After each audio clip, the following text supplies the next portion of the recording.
If history repeats itself, Hurricane Ida is going to devastate the already stressed out new and used car market.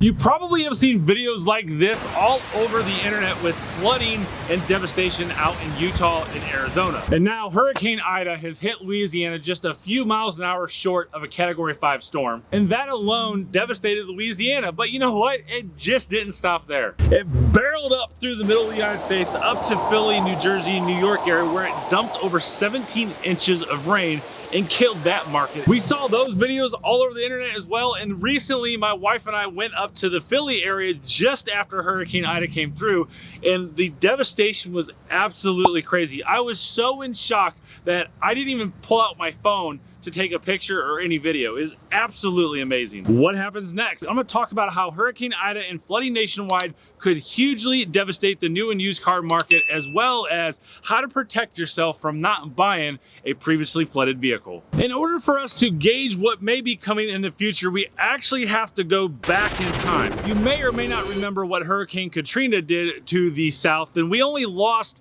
about 350,000 vehicles, and that's a fairly small market. We fast forward to 2017 and Hurricane Harvey hit the Houston market, and that devastated that area with over 1 million vehicles gone. We got that data 6 to 8 months after the hurricanes went through the area and all the insurance claims were paid. And since Ida decided to take out half of the country with her winds, rain, and devastation, she also hit one of the most densely populated areas in the country, so who knows how many cars we're actually going to lose. The next thing that happens is the dealership or the consumer has to contact their insurance company and have their vehicle evaluated to see if it is actually a total loss. At that point, the insurance company pays the owner for the car. The insurance company then picks up the vehicle from the previous owner and sends that to auction, repair facilities, and in some cases, I actually see consumers buy that flooded car back from the insurance company. Now that person who lost their car, who probably was not in the market for a new or used car, has to buy something, and they have to do it in just a few days. So why is this an issue? Because welcome to 2021, where dealerships have no inventory, new car manufacturers are not building cars, the demand for new cars has skyrocketed, and the used car prices have went to the moon. That's one small. And of course, this is all with no natural disasters.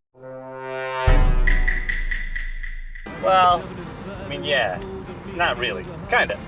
With the average cars per household being at 1.88, we could see 500,000 individuals wanting to buy cars over the next 60 to 90 days. If that happens with new inventory being at an all-time low, you're gonna be forced to pay more for a used car. Car manufacturers are already telling dealers that 2022 is going to be a low number for production cars. It's simple supply and demand. With nearly 22 years in the automotive field, over the next 12 to 15 months is going to be critical with the car industry. But I predict that car prices are only going to stay where they're at and probably go higher. So be prepared to pay more for that new or used car in the future. But let's talk about how to spot these flooded cars.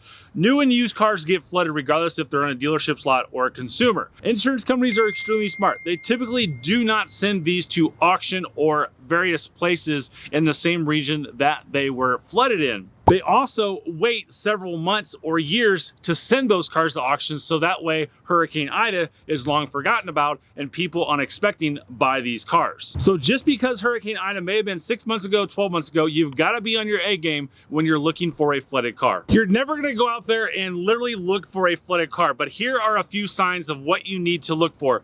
1, check the history reports, Carfax, auto check. 2, make sure this nose is on high alert. Look for any unusual smells or odors, especially in trunks and inside the car. Number 3, look for discolored carpet. That is a big sign of nasty water inside the car. On the exterior, there are some really good signs of flood as well, especially in the lights, on top of your shocks and struts, and inside wheel wells. Get underneath that car or truck that you're looking at, because if there's any weird rust or flaking, especially in the engine bay area, that may be a sign that you're looking at a flooded car. Dirt in weird areas is definitely a huge sign. Check those seat tracks underneath the dash and especially in the alternator crevices. With less inventory on dealers' lots, dealers are finding alternative ways to make sure that they can make a profit. So make sure you watch that video right there to not overpay for a car. And this video series right here is going to help you not get scammed.